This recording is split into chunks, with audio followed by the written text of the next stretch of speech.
Hi అండి, welcome back to my channel. ఈరోజు ఒక కొత్త రెసిపీతో మీ ముందుకు వచ్చేసాను. ఆ రెసిపీ ఏంటంటే పిల్లలు ఎంతో ఇష్టంగా తినే స్వీట్ రెసిపీ. ఇలా ఒక్కసారి ట్రై చేశారంటే టేస్ట్ అనేది చాలా బాగుంటుంది. ఇలాంటి మరెన్నో కొత్త రెసిపీస్ కోసం నా ఛానల్ని లైక్ చేయండి, షేర్ చేయండి, సబ్స్క్రైబ్ చేసుకోవడం మాత్రం మర్చిపోవద్దు. ముందుగా ఒక బౌల్ తీసుకొని అందులో 1 కప్పు శనగపిండి వేసుకోవాలి.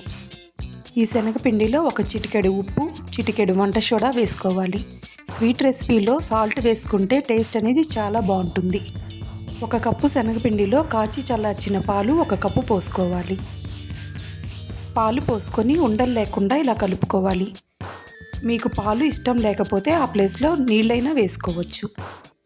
ఇలా కాచి చల్లార్చిన పాలు వేసుకుంటే టేస్ట్ అనేది చాలా బాగుంటుంది. ఒక్కసారి ఇలా ట్రై చేయండి. మనకి 1 కప్పు శనగపిండికి 1 కప్పు కాచి చల్లార్చిన పాలు కరెక్ట్గా సరిపోతాయి. మీరు ఈ ప్లేస్లో వాటర్ తీసుకుంటే వాటర్ కూడా 1 కప్పు కరెక్ట్గా సరిపోతాయి.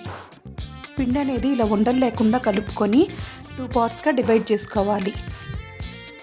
ఇలా 2 పార్ట్స్గా డివైడ్ చేసుకున్న తర్వాత ఒక పార్ట్లో ఫుడ్ కలర్ అనేది వేసుకొని కలుపుకోవాలి. ఒక పార్ట్లో ఫుడ్ కలర్ అనేది ఆప్షనల్ మాత్రమే. మీకు ఇష్టమైతే వేసుకోవచ్చు, లేదంటే స్కిప్ చేయండి.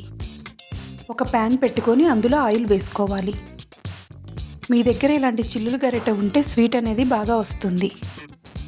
ఆయిల్ అనేది బాగా హీట్ అయ్యాక కొంచెం కొంచెంగా ఈ శనగపిండి మిశ్రమాన్ని ఇందులో వేసుకోవాలి. ఇలా నేను చెప్పిన కొలతలతో ఒకసారి ట్రై చేయండి. ఈ స్వీట్ అనేది బాగా వస్తుంది. ఇది కొంచెంసేపు వేగనిచ్చిన తర్వాత తీసేసుకోవాలి. ఇలాంటి మరెన్నో ఈజీ రెసిపీస్ కోసం నా ఛానల్ని లైక్ చేయండి, షేర్ చేయండి, సబ్స్క్రైబ్ చేసుకోవడం మాత్రం మర్చిపోవద్దు. ఇలా వేగిన తర్వాత తీసి పక్కన పెట్టుకోవాలి. మీ దగ్గర బూందీ గరిటె లేకపోతే ఇలాంటి చిల్లుల గరిటెలు అయినా వేసుకోవచ్చు. మనం ఫుడ్ కలర్ వేసి కలిపిన మిశ్రమాన్ని కూడా ఒకసారి ఇలా వేసుకోవాలి. ఫుడ్ కలర్ అనేది ఆప్షనల్ మాత్రమే. మీకు నచ్చితే వేసుకోండి, లేదంటే స్కిప్ చేయండి. కలర్ఫుల్గా ఉంటే పిల్లలు బాగా ఇష్టంగా తింటారు. అంతేనండి. ఇలా అన్నీ వేసుకున్న తర్వాత అవి తీసి పక్కన పెట్టుకోవాలి. ఈ రెసిపీ అనేది మీకు ఎలా వచ్చిందో ఒకసారి ట్రై చేసి కామెంట్ బాక్స్లో ఎలా వచ్చిందో ఒకసారి కామెంట్ చేయండి. అంతేనండి. ఇలా మనం కలిపి పెట్టుకున్న పిండంతా వేసుకొని ఫ్రై చేసుకొని పక్కన పెట్టుకోవాలి.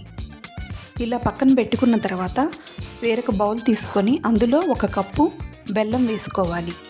1 కప్పు తురిమిన బెల్లానికి 1/2 కప్పు వాటర్ సరిపోతాయి. ఈ బెల్లం అనేది బాగా కరిగిన తర్వాత కొంచెం యాలకుల పొడి కూడా ఇందులో వేసుకోవాలి. మనకి ఇది పాకం అనేది తీగ పాకం అనేది వస్తే సరిపోతుంది. లైట్ తీగ పాకం వస్తే సరిపోతుంది.